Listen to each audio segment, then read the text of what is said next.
Happy Tuesday, friends, and welcome to another Tool Time.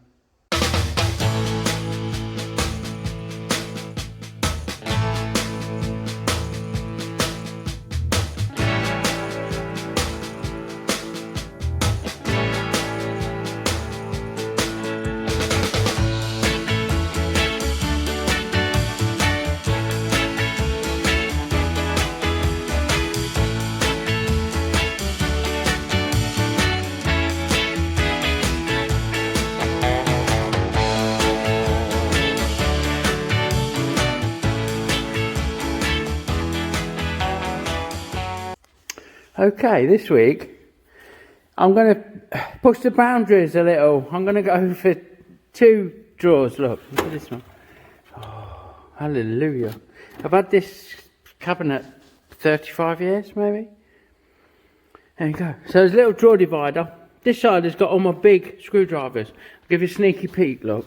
That's my other, way, that's what you're saying. That's my other screwdriver drawer. It's got the big ones in.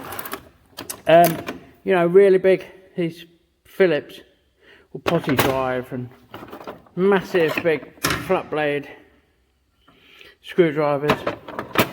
These Blue Point screwdriver, and it's got a spanner fitting for really giving it some light. I've had these a long time. And Amtech, remember Amtech? I don't know if it's still going. I don't know if it's anything to do with AMF, but there you go, it's a big 8" by 3/8. Again, with this screwdriver fitting, and I do believe that you could treat that as an anvil. You should never hit the end of a screwdriver because you're going to damage the handle. It's got a split in it, look, I'm telling you this, look, that's how old it is. Just splitting, I didn't notice that. And of course, no screwdriver door is complete without the Yankee screwdriver that should, yeah, it's a bit greasy, look, it's a bit sticky, but it spins automatically. It's got this crisscross. It's a precursor, if you like, to the electric, to these things. Yankee screwdriver, and you pump it and it goes in and out. Anyway, the main point of this drawer, well, this show and tell thing, is this my electrical section. So we've got crimp-ons, the proper crimping tool. So that does the job nicely, although I'm a bit of a solder guy. And then we've got these ones which I solder on, so they're my connections for soldering on. Then we've got blade fuses, mini blades, these are. Made in China. Only the best. They're only going to blow, aren't they, you know. Only gold plated fuses. And then main size of fuses. So normal, regular size, a mini fuse. This is lovely. This strips and cuts all in one. It's got a cutting down there that won't focus. There you go.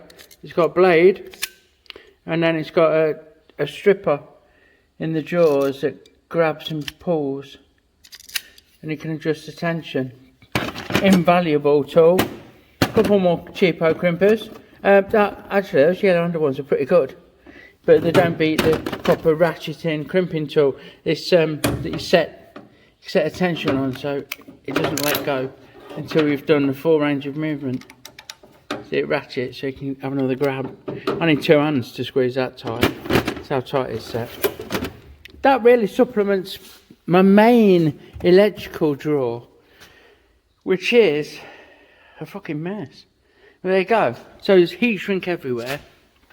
There's all this multicoloured stuff in various sizes. Black again, smaller. 2 boxes of short little ends, all different sizes of heat shrink.